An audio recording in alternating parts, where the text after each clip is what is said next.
Salut les amis, c'est Monsieur Puss et aujourd'hui je suis à Bali pour vous donner la recette et apprendre à cuisiner le gado-gado.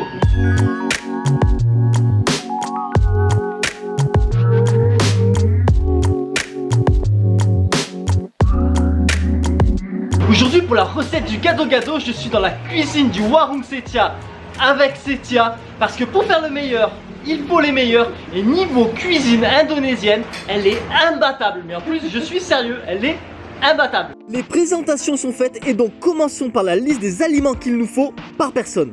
6 haricots verts, une demi-carotte, 3 bouquets de choux-fleurs coupés en tranches, 2 bouquets de brocolis coupés en tranches, une petite poignée de choux chinois coupés en tranches, 3 feuilles de pak choi ou choi sum coupées en tranches toujours, 100 g de pousses de soja, une demi-pomme de terre cuite, un œuf dur, des oignons frits secs. Il nous faut également 50 g de tempeh qu'on va couper en tranches et 80 g de tofu, toujours coupé en tranches. Maintenant, on va passer à la préparation du tempeh et du tofu qu'on va tremper dans cette marinade qui est tout simplement composée de 50 ml d'eau, le fond d'une cuillère à soupe de sauce de soja, 2 pincées de turmeric en poudre et 3 pincées de graines de coriandre broyées. Pour la cuisson de ces derniers, faites-les cuire dans une huile à 180 degrés pour éviter qu'ils absorbent un peu trop l'huile. Retournez nos petits morceaux de tempeh et de tofu régulièrement et après 8 minutes, retirez-les et égouttez-les pendant au moins 5 bonnes minutes. Pour la cuisson des légumes à l'eau bouillante, dans l'ordre, les haricots verts et les tranches de carottes. 1 minute après, le chou-fleur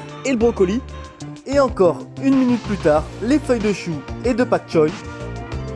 Et enfin, 2 minutes après, on met nos pousses de soja. Total de la cuisson depuis qu'on a mis nos haricots verts, 7 minutes, histoire de garder nos légumes croquants. Et donc après les 7 minutes, retirez-les, égouttez-les et laissez-les être moins chauds. Passons à la sauce cacahuète. Pour une personne, il vous faudra 70 g de cacahuètes grillées, 2 pincées de sel, 2 gousses d'ail, un piment ou non en fonction de vos goûts. Ensuite, Setia, elle fait tout main. Mais chez vous, utilisez simplement le mixeur, vous aurez le même rendu. Donc dans celui-ci, avant de mixer, il faudra rajouter une cuillère à café de pâte de soja, une cuillère à café de sauce de soja, 125 ml d'eau, puis presser un petit coup de citron vert. Et là, enfin, vous pouvez mixer. Bon, pour rappel, Setia fait tout à la main et la voici à l'ouvrage. Et maintenant, je vais goûter la sauce. Mantap. Super bon. Comme j'ai approuvé, c'est bon, on peut mettre notre mélange d'un petit bol qui ira ensuite dans l'assiette. D'ailleurs, en parlant d'assiette, voici comment présenter le plat. On met les légumes au centre. Ensuite, on coupe en tranches notre pomme de terre et l'œuf et on les dispose autour des légumes. Puis place au tofu et au tempeh, quelques crackers, notre sauce aux cacahuètes et pour finir nos petits oignons grillés séchés juste sur le dessus.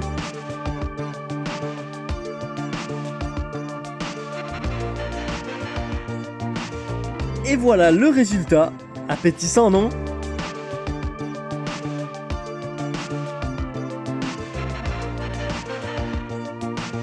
Ben moi je vous confirme, c'est délicieux. Et voilà les amis, c'est la fin de cette vidéo. Maintenant j'espère que vous allez vous régaler à la maison avec un bon gado-gado. Si vous venez à Bali et plus précisément à Pemuteran, il faut à tout prix que vous vous arrêtez au Warung Setia. Elle cuisine magnifiquement bien, 300% sûr que vous allez vous régaler, vous n'allez pas le regretter. Maintenant les aventures à Bali continuent, donc si vous désirez ne rien manquer, n'hésitez pas à vous abonner. Et je vous dis donc à la prochaine sur ma chaîne, la Bizette.